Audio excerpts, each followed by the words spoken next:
favorite daughter of Michigan and a veteran of this committee, and we're so thrilled and delighted that she's back to join us. I yield back to you. Gentleman yields back. I ask unanimous consent for Representative Jason Smith of the House Ways and Means Committee to be waived on the committee for today's hearing for the purposes of asking questions. Without objection, so ordered. And Mr. Chairman, I ask unanimous consent that our colleague, Congressman Glenn Ivey from Maryland, be permitted to join the committee and ask questions of the witnesses today. Without objection, so ordered. I now recognize myself for the purpose of making an opening statement. Since assuming our Republican majority in January, the House Oversight and Accountability Committee has uncovered a mountain of evidence revealing how Joe Biden abused his public office for his family's financial gain. For years, President Biden has lied to the American people about his knowledge of and participation in his family's corrupt business schemes. At least 10 times, Joe Biden lied to the American people that he never spoke to his family about their business dealings. He lied by telling the American people that there was an absolute wall between his official government duties and his personal life. Let's be clear, there was no wall. The door was wide open to those who purchased what a business associate described as the Biden brand. Evidence reveals that then Vice President Joe Biden spoke, dined, and developed relationships with his family's foreign business targets. These business targets include foreign oligarchs who sent millions of dollars to his family. It also includes a Chinese national who wired $250,000 to his son. Joe Biden also lied to the American people about his family making money in China. He continued to lie about it even when the House Oversight Committee uncovered bank wires, revealing how the Bidens received millions from Chinese companies with significant ties to Chinese intelligence and the Chinese Communist Party. Just this week, we uncovered 2 additional wires sent to Hunter Biden that originated in Beijing from Chinese nationals. This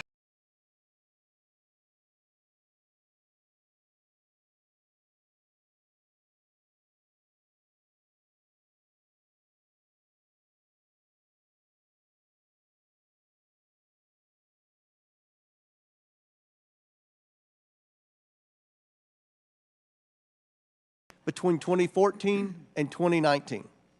We've also identified 9 Biden family members who have participated in or benefited from these shady business schemes. Now, what were the Bidens selling to make all this money? Joe Biden himself. Joe Biden is the brand, and Joe Biden showed up at least 24 times with business targets and associates sending signals of access, influence, and power to those prepared to pay for it. The American people demand accountability for this culture of corruption. They demand to know how these schemes have compromised President Biden and threatened our national security. They demand safeguards to be put in place to prevent public officials from selling access to their public office for private gain. Under the leadership of Speaker Kevin McCarthy, House Republicans have now opened an impeachment inquiry into President Joe Biden. By opening an impeachment inquiry, our investigation is now focused on whether President Biden engaged in impeachable offenses under the U.S. Constitution. It empowers Congress, elected by the people, to continue providing the answers, transparency, and accountability that the American people demand and deserve. In recent history, Democrats inflicted much damage on the credibility of congressional investigations by peddling the Russian collusion hoax. But this committee, under this majority, will not pursue such witch hunts based on manufactured allegations, innuendo, and no real evidence. Today, the House Oversight Committee will examine over 24 pieces of evidence revealing Joe Biden's corruption and abuse of public office. This includes emails, text messages, bank records, and testimony of Biden business associates. We will hear from legal and financial experts about this evidence and crimes that may have been committed as Joe Biden was sold around the world. The House Oversight Committee, along with the committees on the Judiciary and Ways and Means, will continue to follow the money and the evidence to provide accountability so that Americans know their public offices are not for sale. I now yield to Jason Smith, the chairman of the House Ways and Means Committee, for his opening statement. Thank you, Chairman Comer. Yesterday, the Ways and Means Committee released new documents showing President Biden was not just aware of his son's business dealings, but he was connected to them. In a newly released message to a Chinese business executive, Hunter Biden mentions preserving the, quote, keys to my family's only asset. That asset, Joe Biden. New evidence released in response to questions raised by members of the committee on both sides when Gary Shapley and Joseph Ziegler, the two IRS whistleblowers, testified in July, paints a disturbing picture of a revolving door between Joe Biden's office and Hunter Biden's business partners. According to a worksheet provided by IRS whistleblower Ziegler, then Vice President Biden's April 2014 official visit to Ukraine occurred only days after a series of White House meetings with Hunter Biden and his business associates regarding Ukraine. Shortly after Joe Biden returned stateside, the Ukrainian company Burisma announced Hunter Biden's appointment to its board. New evidence provided shows Hunter Biden using his father's position to gain favor with billionaire Miguel Alemán, including having Joe Biden host them at the White House in February of 2014 at the vice president's residence alongside Mexican billionaire Carlos Slim in November of 2015, and then in 2016 using Air Force Two to shuttle Hunter Biden and his business associate to Mexico City. Whether it was lunches, phone calls, White House meetings, or official foreign trips, Hunter Biden cashed in by arranging access to Joe Biden, the family brand. The Biden family and their associates received millions in payments from foreign sources, including from Russia, China, Ukraine, Romania. In one email, Hunter Biden even bragged that he cut a deal for $10 million from just one company for, quote, introductions alone. And yet the DOJ wanted to keep the spotlight as far from Joe Biden as possible. One of the items we released yesterday was an IRS interview with James Biden, the president's brother, in September of 2022. The agency was barred in the interview from asking him about Joe Biden and about whether Joe Biden was involved in Hunter Biden's deal with a Chinese energy company. And when Hunter Biden had his tax liability of over $2 million mysteriously paid for by a Democrat Party donor named Kevin Morris, who he barely knew, something IRS investigators saw as a possible campaign finance violation, Assistant U.S. Attorney Leslie Wolf said she did not want any of the agents to look into the allegation. On the board are notes Agent Shapley took from that meeting. He notes that Wolf told investigators that she was not, quote, personally interested in pursuing it. This is the same attorney, Wolf, who in an email we released yesterday responded to IRS investigators seeking approval for a search warrant with, quote, there should be nothing about political figure one in here, that being a reference by definition of Joe Biden. The Biden family sold access to Joe Biden's power, and the Biden Justice Department protected the Biden brand. We must continue to follow the facts. I yield to Representative Jordan. I thank the gentleman for yielding. This is a tale as old as time. Politician takes action that makes money for his family, and then he tries to conceal it. Never forget fundamental facts. Hunter Biden gets put on the board of Burisma. Gets paid a lot of money. Hunter Biden's not qualified, fact number 2, to sit on the board. Not my words, his words. He said he got on the board because of the brand, because of the name. Fact number 3, the executives at Burisma asked Hunter Biden to weigh in and help them with the pressure they are under from the prosecutor in Ukraine. Fact number 4, Joe Biden goes to Ukraine on December 9th, 2015, gives the speech attacking the prosecutor that starts the process of getting that guy fired. Those facts, by the way, are consistent with what the confidential human source told the FBI, and the FBI recorded in the 1023 form, the same form that the Justice Department didn't want to let this committee see. And all those facts, all of that was further confirmed yesterday with the information that the Ways and Means Committee released from the whistleblowers Shapley and Ziegler. Here's a communication from Hunter Biden to an executive with Burisma. Devin and I do feel comfortable with Blue Star strategies and the ability of Sally and Karen to deliver. Hunter Biden put Burisma in touch with Blue Star Strategies. What were they going to deliver? Well, that was in a communication release yesterday as well. U.S. officials in Ukraine and in the United States need to express support for Burisma and Nikolai Zlochevsky to the highest level decision makers, the President of Ukraine, the President's Chief of Staff, and the Prosecutor General.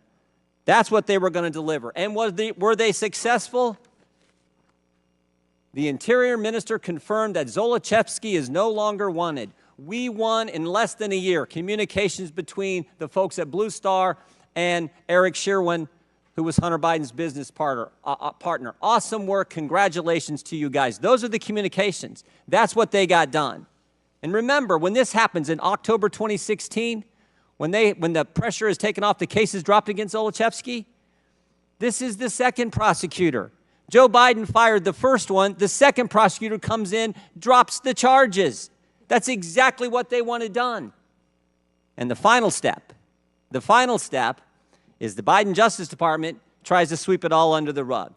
They slow walk the investigation. They let the statute of limitations lapse for the most important years, 14 and 15, the Burisma years when all that income's coming in. They try to put together this sweetheart deal and get it past the judge. And we learned yesterday in the search warrant examining Hunter Biden's electronic communications, they weren't allowed to ask about political figure one. Political figure number one is the big guy, is Joe Biden. And they would have gotten away with it all. They would have gotten away with it all except for two brave whistleblowers who sat in those seats 2 months ago and told their story. And their story has stood up. Two brave whistleblowers and a judge in Delaware who said, we're not going to let this happen. That's why we're here today. That's why this inquiry is so darn important. It's the oldest story in the world, and those are the facts. I yield back. Gentleman yields back. Chair now recognizes Ranking Member Raskin of Maryland for his opening statement. Mr. Chairman, thank you. Before I give my opening statement, I have a parliamentary inquiry. Given that the committee has not been authorized by the full House to conduct an impeachment inquiry, am I correct in assuming that we're obligated to follow the rules of the House, including Section 370 of the Rules and Manual, which prescribe engaging in personalities towards the President? At ease.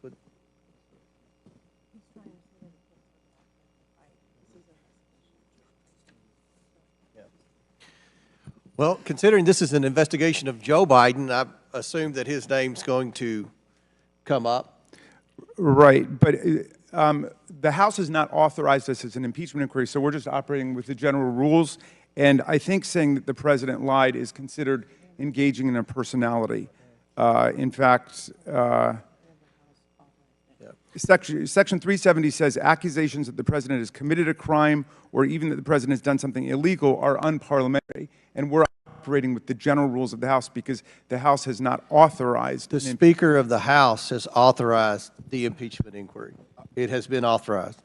Okay. All right. Point of parliamentary inquiry. The ranking member, who wants to be recognized? Ms. Ocasio-Cortez. I believe changing of the rules must require a vote from the full House of Representatives. The rules of the committee. The chair overrules a point of order. While articles of impeachment are not directly before this committee, we are looking into the potential wrongdoing of the President. Given the unique nature and subject matter of today's hearing topic, these words will not be ruled out of order. So, okay. Ranking Member Ashton, please proceed. Thank you for clarifying, Mr. Chairman. We obviously have an honest disagreement about that. All right, so let's get it straight. We're 62 hours away from shutting down the government of the United States of America, and Republicans are launching an impeachment drive based on a long debunked and discredited lie. No foreign enemy has ever been able to shut down the government of the United States, but now MAGA Republicans are about to do just that. But they don't want to cut off public services to the people and deny paychecks to more than 1 million service members without first launching an impeachment drive, even when they don't have a shred of evidence against President Biden for an impeachable offense. And you think I'm being harsh? Here's what some Republicans have had to say over the last week about the actions of the Republicans. as they watch up close, quote, the dysfunction caucus at work, in the words of our GOP colleague from Nebraska, Don Bacon. Clown show, foolishness, terribly misguided, stupidity, failure to lead, lunatics, disgraceful, new low, pathetic, enabling Chairman Xi, people that have serious issues.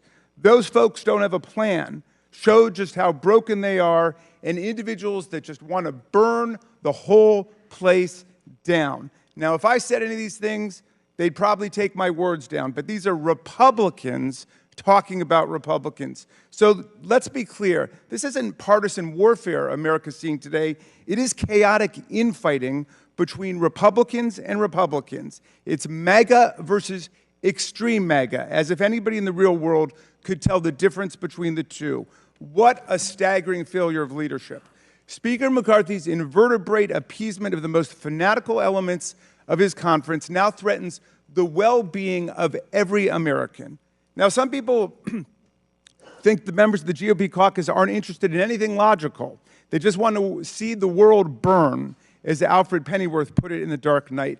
But I see a method in the madness. A week ago, Donald Trump posted a comment saying that a government shutdown, quote, is the last chance to defund these political prosecutions against me and other patriots. You get it? To delay justice, Donald Trump would cut off paychecks to a couple million service members and federal workers and furlough more than 1 million workers and pay them later for having not worked.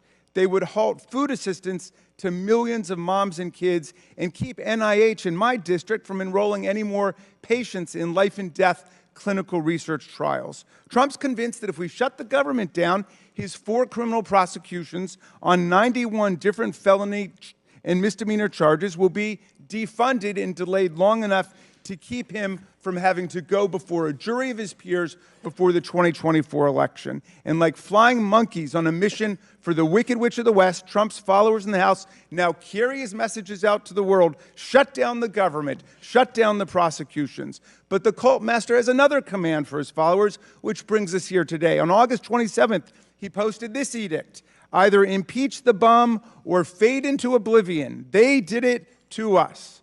Of course, the standard for impeachment is not whether they did it to us, but whether the president committed treason or bribery or other high crimes and misdemeanors. But the Constitution's irrelevant to them. What is what Donald Trump wants. As Republican Representative Ken Buck, a Freedom Caucus member, told CNN the other day, President Trump has gone on his social media account and said we should be impeaching President Biden. Kevin McCarthy said we have an impeachment inquiry.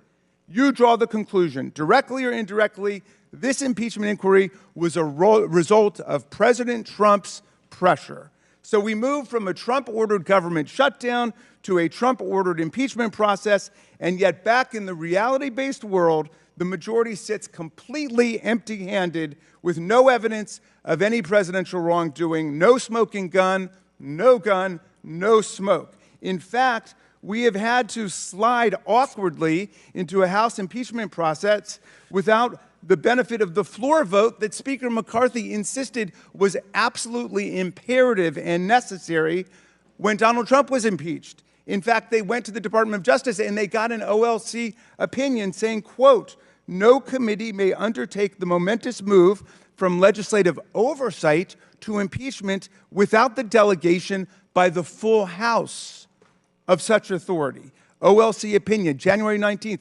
2020.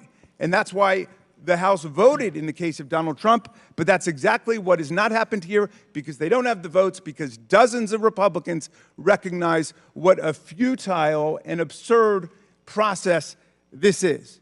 Now, the title of the hearing is The Basis for an Impeachment Inquiry of President Joseph Biden. And yet, they present us no basis at all today, even after 8 months of investigation. They've invited 3 witnesses to testify. Not one of them is an eyewitness to a presidential crime of any kind. Not one of them is a direct fact witness about any of the events related to Ukraine and Burisma. Not one of them has participated